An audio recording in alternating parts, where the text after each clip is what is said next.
Well, the adventurer and TV presenter Bear Grylls is at COP26 in his capacity as Chief Ambassador of World Scouting, and he joins us now.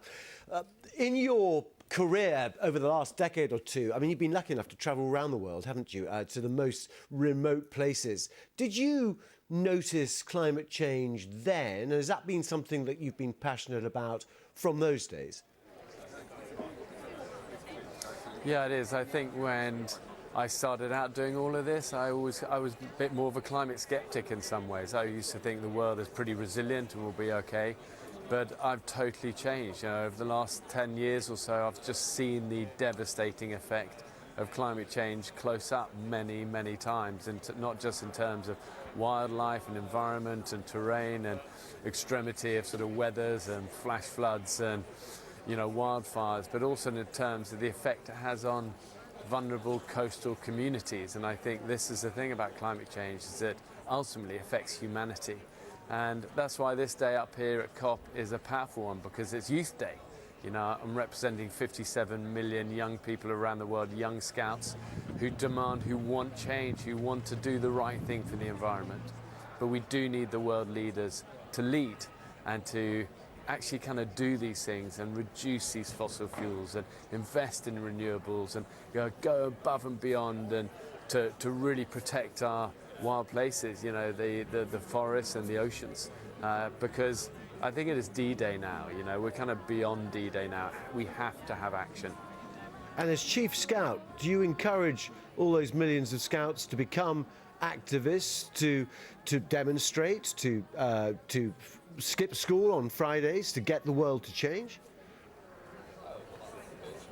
Well, I encourage them to stand up for what they really believe in, and, you know, young people, it's their future, it's their environment. So I think there's definitely a place for activism, as long as it's done respectfully and peacefully and stuff. But the thing is, this isn't about us encouraging young people. This is about listening to all of our millions and millions of scouts who want to do something good for the planet. They want to see their leaders and their countries lead and, you know, be pioneers and protect the world. And for all of us, about trying to be on the right side of history, to say in 2021, did we stand up and did we say enough is enough, you've got to protect our world?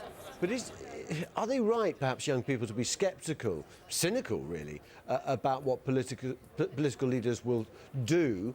I mean, they can say whatever they want, but what they actually do is different. And I'm just thinking, I seem to remember you were in a series, I think you took Narendra Modi, didn't you, somewhere, the Prime Minister of India, to look at the effects of climate change. Now, you know, he was shocked. That was watched by billions of people, or tagged by billions of people. But then, of course, India isn't signing up to a lot of the pledges that other countries are at COP. Yeah, I mean, India have just done their net zero 2070. You know, ideally we'll be saying sooner and sooner. You know, but I think you've got to engage with leaders. You know, I did the same thing with President Obama. I took him away to Alaska. He wanted to see the effects of climate change close up. You know, he said, I know the science, but I want to see it. I think there is something powerful about that. In answer to your question, yeah, I think young people have a right to be sceptical, because there has been a lot of talk before. But I just hope that this feels different is different. You know, we're actually seeing some change, and I'm actually pretty proud of the UK. You know, I think we are leaders in terms of this around the world. But ultimately, you know, we can do our part, and we should be doing our part.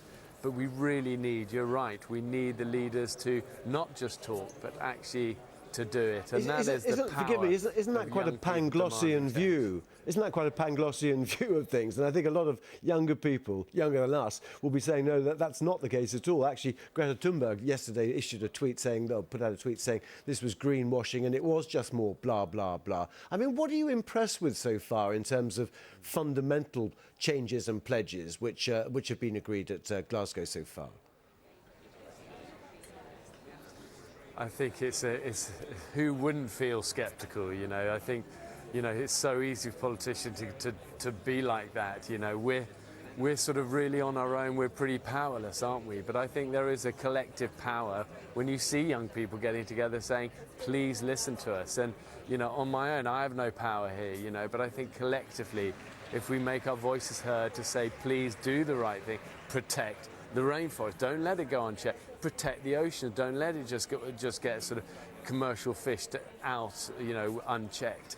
You know, you have to kind of look around you and you know, for me it's this thing of being on the right side of history, you know, but gosh, wouldn't we all love just to be able to say, do it to the politicians. All right, okay. Bear Grylls, great to have you on. Thank you very much indeed for talking to us from Glasgow. Right then.